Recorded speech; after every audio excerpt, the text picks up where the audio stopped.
नमस्कार. वसंतराव नाईक मराठवाडा कृषी विद्यापीठाने एक मोठी नोकर भरती जाहीर केली आहे.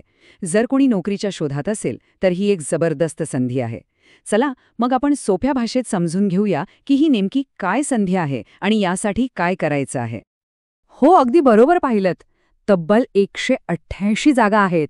म्हणजे ही एक खूप मोठी संधी आहे जी अजिबात चुकवायला नको. ह्या संपूर्ण माहितीमध्ये आपण काय काय पाहणार आहोत त्याची ही एक छोटीशी रूपरेषा. आपण भरतीपासून ते अर्ज कसा करायचा आणि शेवटच्या तारखेपर्यंत सगळं काही कव्हर करणार आहोत.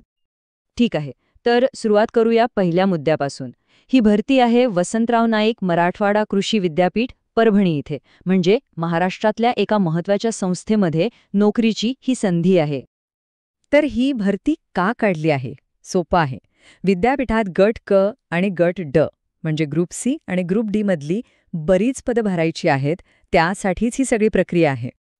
बरं, मग जागा आहेत हे तर कळालं, पण नक्की कोणत्या पदांसाठी? चला तेच पाहूया, कारण इथे खूप वेगवेगळ्या प्रकारच्या भूमिका आहेत. इथे बघा, जाहिरातीत दिलेल्या पदांची ही एक झलक आहे. यावरून आपल्याला एक अंदाज येतो की टेक्निकल आणि ॲडमिनिस्ट्रेटिव्ह अशा दोन्ही प्रकारच्या भूमिकांसाठी संधी आहे. आता सर्वात जास्त जागा कुठे आहेत यावर एक नजर टाकूया.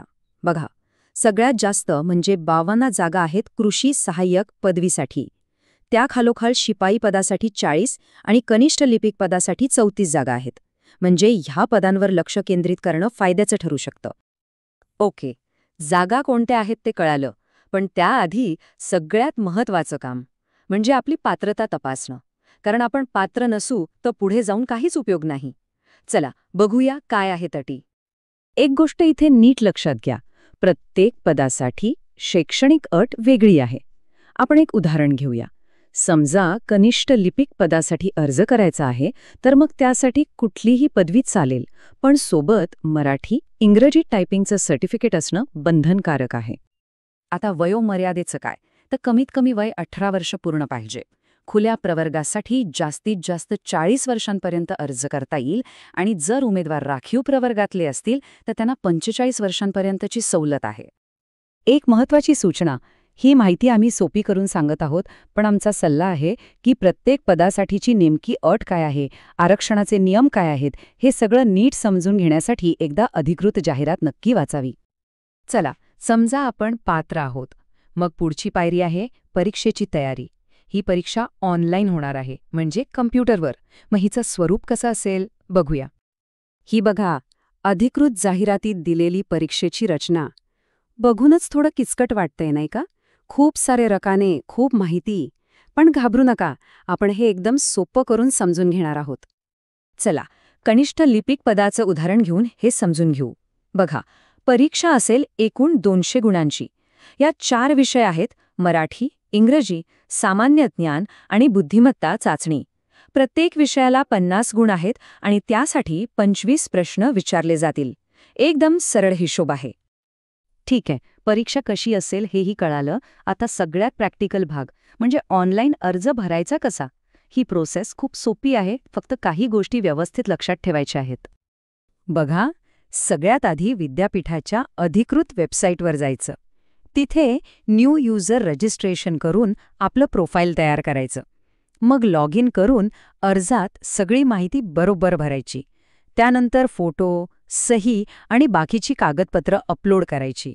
मग ऑनलाईन फी भरायची आणि सगळ्यात महत्त्वाचं, फायनल सबमिट केलेल्या अर्जाची एक प्रिंट काढून स्वतःकडे ठेवायची. आता फी किती आहे ते पाहूया. ओपन कॅटेगरीसाठी आहे 1000 रुपये आणि राखीव प्रवर्ग, EWS किंवा अनाथ उमेदवारांसाठी 900 रुपये शुल्क आहे. चला, आता आपण जवळजवळ शेवटच्या टप्प्यात आलो आहोत. हा भाग खूप महत्त्वाचा आहे, कारण इथे आपण तारखा आणि काही शेवटच्या टिप्स पाहणार आहोत. हे अजिबात विसरू नका. हे बघा, या आहेत अधिकृत तारखा. मी तर म्हणेन याचा एक स्क्रीनशॉट काढून ठेवा किंवा लगेच आपल्या कॅलेंडरमध्ये नोंद करून ठेवा, कारण एकदा का तारीख गेली की संधी गेली. तारखा पुन्हा एकदा नीट लक्षात घ्या. अर्ज भरणं सुरू होणार आहे 10 नोव्हेंबर 2025 पासून आणि अर्ज करण्याची आणि फी भरण्याची शेवटची तारीख आहे 24 नोव्हेंबर 2025. म्हणजे जास्त वेळ नाही आपल्याकडे. आणि जाता जाता ही एक छोटीशी फायनल चेकलिस्ट. अर्ज सबमिट करण्याआधी पदासाठीची पात्रता पुन्हा एकदा तपासा. सगळी डॉक्युमेंट्स तयार आहेत का बघा. फोटो आणि सही त्यांनी सांगितलेल्या फॉर्मॅटमध्येच असावी. आणि हो, आयडी पासवर्ड कुठेतरी लिहून ठेवा. सगळं भरल्यावर एकदा शांतपणे वाचा आणि मगच सबमिट करा. तर ही आहे संपूर्ण माहिती. ही भरती अनेकांच्या करिअरला एक नवीन दिशा देऊ शकते. आता प्रश्न हा आहे की आपण आपल्या करिअरमधलं हे पुढचं पाऊल उचलण्यासाठी आणि या संधीचा फायदा घेण्यासाठी तयार आहात का?